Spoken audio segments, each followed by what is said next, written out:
caved in, and the only option you've got is to do this on your own or make friends, and the only people that are going to be your friends that have done stuff to kids. So that's the only problem she's got. But I think this is going to be a flip now. I think a lot of people are going to want to talk to her. I think a lot of people are going to be shell shocked, I think, and this could flip it where other prisoners will actually want to speak to her now. Yeah, can you imagine going through that kind of a treatment? People think you've killed babies. Yeah, that's insane. And then it all suddenly reverses.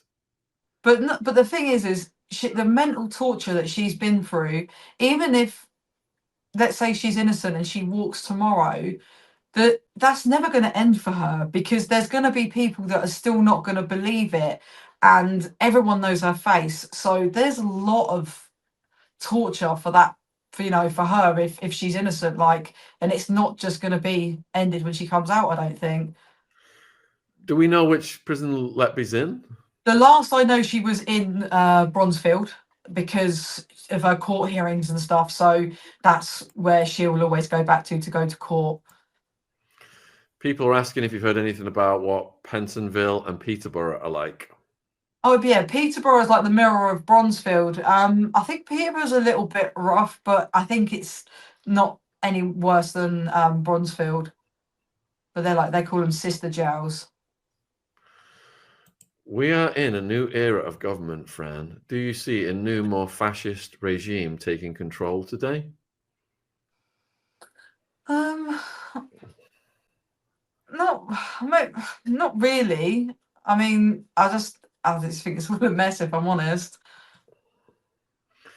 Well, we've got Keir Starmer, and he's one of the most hated prime minister.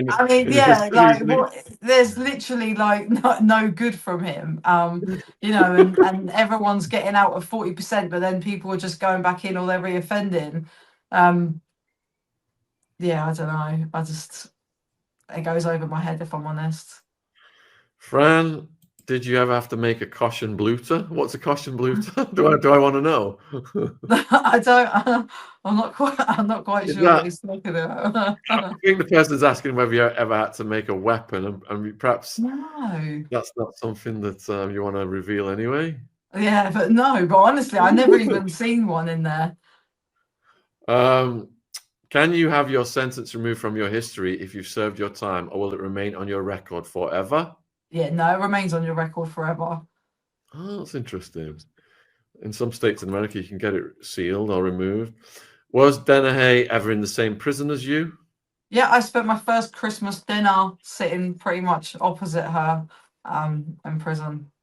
What did you get for Christmas? What, food-wise? Yeah.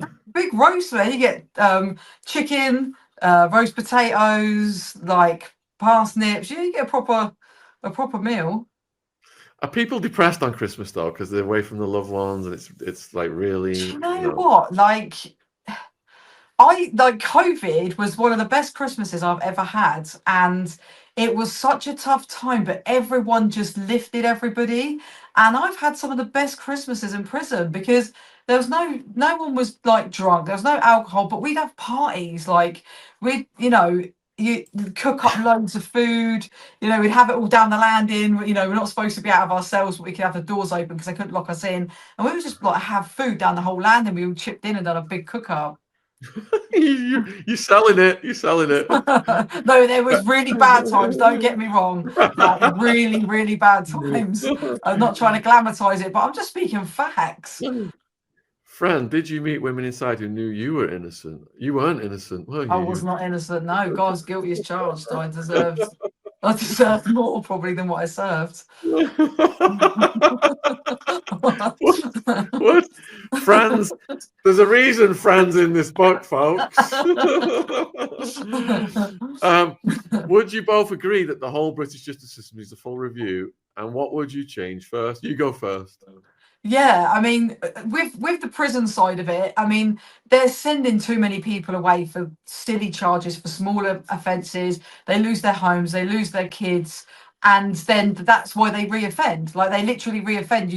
The amount of women that I see go in and they're they've got like a 4-month sentence, but no one can have their kids, so they've gone into care. They lose their house, and then they'll just come back, and they've probably never even committed a crime before that. So, in response to that question, then it's like prison policy question. Living with people for 6 years who are at the deep end of addiction, 90% injecting, it was really sad when they started opening up to me and telling me their life stories. Because I've been raised that heroin users lock them up, throw away the key. They live under bridges. They're snatching granny's purses. They were the scum of society. But in actuality, when I listened to the stories, they were victims of predators, thrown away as kids, raised on the streets, didn't have the chances in lives that most of us have. And the government never helped them or gave them the tools to deal with their trauma. So they went to the hardest core drugs and were criminalized because they were self-medicating for all this childhood trauma, which I believe is the primary root cause of crime. So the whole justice system is upside down. It was full of low-level drug users, because every person they snatched in America, weed possession was huge back then, $60,000 a year of taxpayers' money to the private prison. And it was the biggest house of the mentally ill. A third of them couldn't even read all right. And it made me feel doubly guilty for committing my crime. So when I got out, we started this channel back in 2007.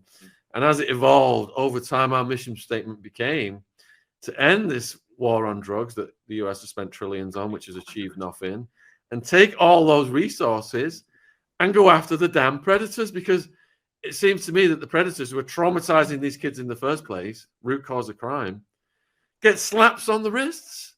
Catholic bishops just get moved around, fancy lawyers, politicians doing heinous, things to kids. It's like the justice system does not take these crimes. What is more evil than harming a child?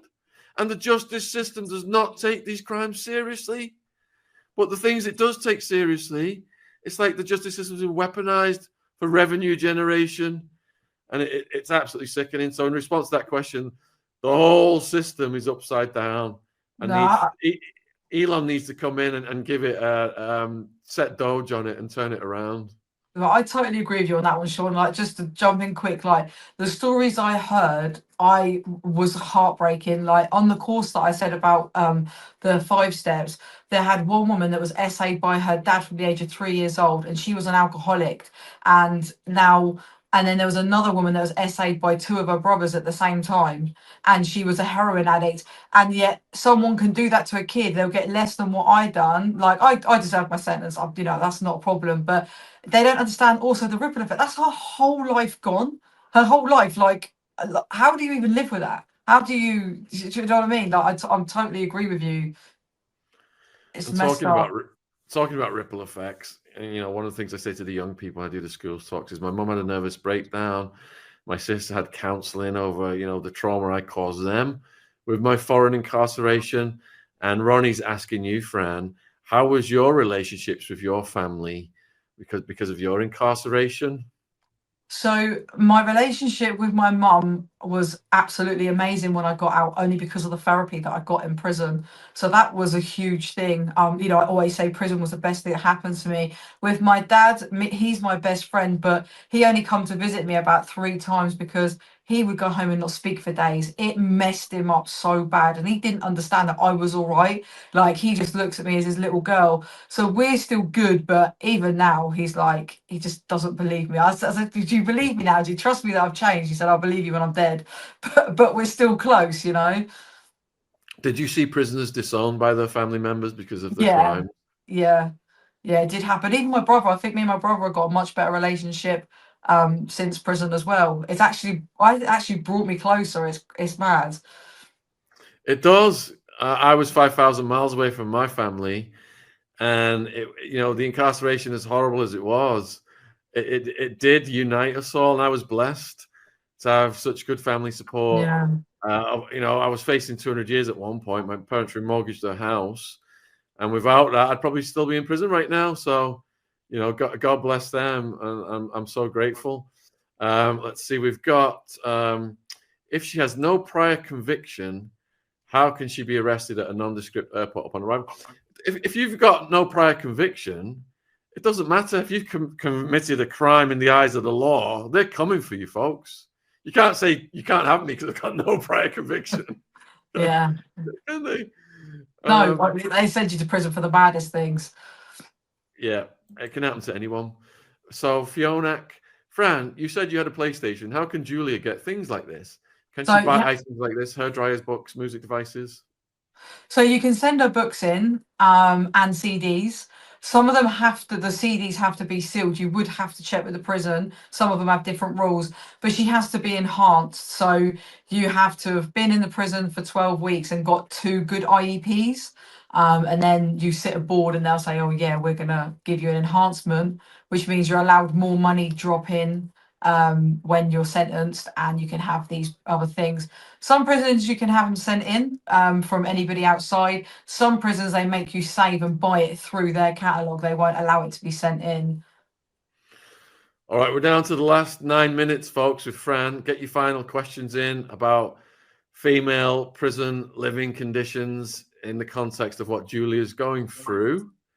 So, Uri, so the prisons have magazines which you can purchase from. However, these are pre-checked by the prison and are only from authorized suppliers. Are magazines popular in prison? Yeah, so you can have the magazine and the newspaper. So what they do is my mum would ring the newsagents that Bronzefield use across the road. They would prepay for however many weeks of the Sun newspaper, either every day or, you know, once a week. And then they'd write your surname and the prison number on. And then that shop would deliver the magazine or the paper to the prison. Fran, what is the rota for chores, if any, like kitchen duty? So it just depends if you've got a job. So you clean your own room, that's down to you. They have like wing cleaners, kitchen staff. So if you did do it, it works between sort of like 9 and like 11:45, and then you go to work for about 3 hours in the afternoon again. Are people competing for the kitchen job so they can sneak food out? Some of them do, yeah. Some of them like really love it, but I wasn't interested in that. I mean, I was always all right. I just got fed. If you get on with people, you're laughing because they look after you. So, Tough Gemini, was it an orchestrated Interpol arrest?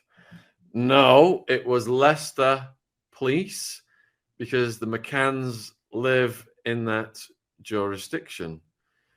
And we have got, will we do a live re Lucy Letby from PJAC? I can get top people involved in the fight for unsafe conviction to be quashed. Yeah, I will be fascinated to do that because John Wedger, ex-Scotland Yard detective, has been on with Ron talking about the Letby developments. So, yeah, that is definitely a good area for us to cover. And perhaps Frank could come back and we could have a couple of panelists discussing that. So, Fran, does all mail get censored? So they're supposed to read all the mail that comes through, and I think it more depends on like the prisoner as well. So some of it might get missed or drug tested and stuff like that, but some of it might get missed. But if it's like Joanne Dennehy, if you're high profile, they will go through all your mail, they will read it properly, and certain stuff you won't receive if it's like death threats or, you know, just really, really inappropriate stuff. Yeah, letters are absolutely golden, Denise. Like I said earlier, it's mail call time and the officer's going from cell to cell, and the guys, if he goes past the cell, and you see the heartbreak in their faces. Yeah, it is so nice to hear from home. Things that you take for granted in the free world, the value of them is multiplied manyfold in prison. Just being able to have a hug with your mum at the end of a visit, receiving a letter, getting a good night's sleep, getting clean and decent food, all these things we take for granted, we do not value until we lose them. And when you lose them, I mean, oh my God, I appreciate sleep, food. Jen like criticizes me because every time I meet her, I'm like, You don't know though. to this day. Did you carry forward any prison habits into the real world with you, Fran, after you were released? No, do you know what? I didn't have it, but like I always promised myself I wasn't going to take things for granted and stuff. And I think I fell back into my out of prison world so quickly rather than taking stuff from prison, if that makes sense. Yeah. I still wear a beanie pulled down over my ears and the earplugs sometimes. I mean, Jen is a snorer though. And, You're going to be in I trouble. and I used to have these tower fans, and even when we went on the road, I used to take these tower fans with me because I put them next to the bed and listen. Because in Arizona, the fan noise it would vibrate. You know, all the trash talking people are doing all the time in prison, and the fan noise would filter that out. And then Jen pointed out to me when I was on the road with all these fans, all these wires, pulling them out my car and stuff. Didn't have enough room in the car. She said, "Shaun, you can just go on YouTube and play fan noise." So that's revolutionized my life. There's all kinds of white noise. Black bean noise is the one I'm presently listening to for some reason. Switching it out. Yeah. All right, we're getting into the final minutes then with Fran. Yeah, Shaun, would you be interested in Joy Farashi to come on? I'm not sure who that is, but email me the deets and we will assess that in terms of Lucy Letby. SP, how can they go straight to arrest without any warning? I mean, there were no threats of violence or even first doing a restraining or injunction. So this is, I think this person is adding to the, it doesn't matter if there's no threats of violence under the UK definition of stalking and harassment, which I'll read that. It seems that many people have come on and we have gone over it in previous streams, but I'll read that at the end of this before I sign off. What did Joanne Dennehy do? Oh my God, Ronnie, you're not familiar. Good grief. I think you should put it into YouTube and watch the documentary. She's the third woman in the country to be refused parole. She'll never get out of prison. She went on a killing spree. And weren't there some guys? Wasn't there a giant who helped? Yeah, as so well? I think there was 7 victims. I think 3 or 4 didn't make it. There was one guy in a ditch in a dress. I'll let you on all fours, but and some very large knives used. Sarah, do you have male and female prison officers? Oh yeah, that's good. Like, what is the proportion of male and female prison officers in a female prison? It has to be 60% female and 40% male. So it could be like 70 female, but it can't be any less than 60% female. That's what it was when I was inside. And do you find that the male